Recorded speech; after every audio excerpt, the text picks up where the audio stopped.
Info terupdate pagi ini, pencairan PKH BPNT alokasi September tahun 2024, ada info penting bagi KPM dan berikut ini KPM yang sudah cair KKS-nya, semoga bermanfaat. Assalamualaikum warahmatullahi wabarakatuh, apa kabar? Semuanya semoga selalu sehat, dilancarkan rezekinya, dimudahkan segala urusannya, amin.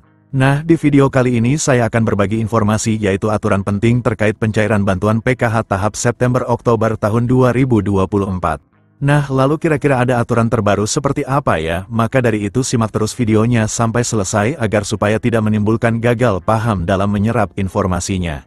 Namun sebelum itu jangan lupa dukungannya untuk channel ini, TV-ku ini dengan cara subscribe dan like jika dirasa bermanfaat dan agar tidak ketinggalan informasi terbaru selanjutnya. Bagi yang subscribe semoga selalu sehat, dilancarkan rezekinya, dimudahkan segala urusannya, dan menjadi orang sukses di masa depan, amin.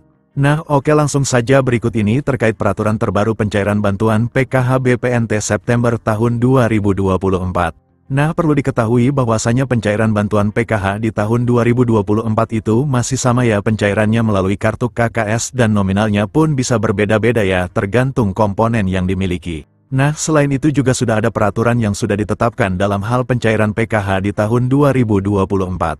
Jadi untuk bantuan PKH itu adalah bantuan bersyarat. Jadi harus memiliki komponen PKH seperti anak balita, kemudian anak sekolah SD, anak sekolah SMP, anak sekolah SMA.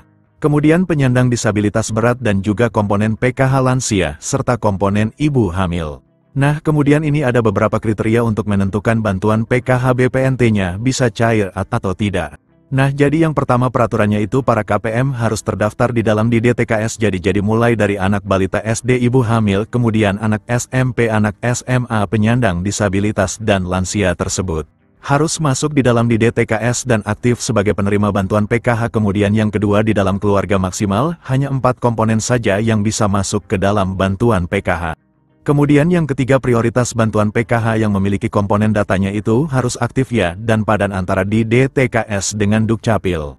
Kemudian peraturan yang kelima, jika kalian terdaftar sebagai penerima bantuan PKH anak sekolah, baik itu SD, SMP maupun SMA, ini datanya harus terdaftar di aplikasi Dapodik sekolah masing-masing dan datanya badan dengan di DTKS, jadi tidak boleh ada perbedaan.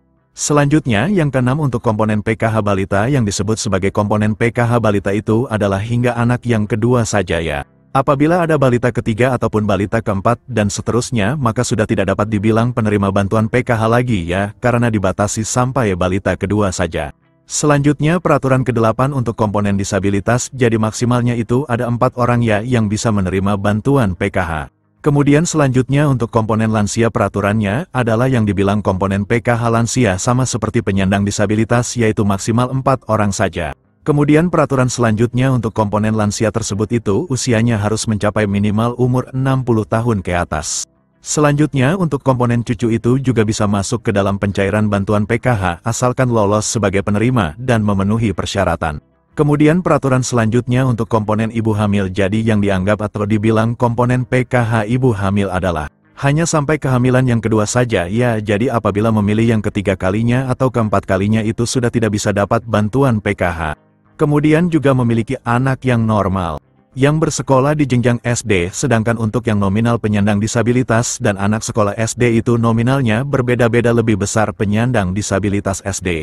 Maka yang masuk komponen PKH adalah komponen disabilitas yang didahulukan, jadi sudah jelas, yaitu adalah peraturan bantuan PKH di tahun 2024. Sementara untuk jadwal pencairannya jika tidak ada perubahan akan dicairkan di antara bulan ini atau Oktober tahun 2024. Nah berikut ini KPM yang sudah cair KKS-nya terupdate di media sosial. Nah berikut saldonya cair segini, 400.000 kemarin daerah Cirebon, semoga yang lain cepat menyusul cair, amin.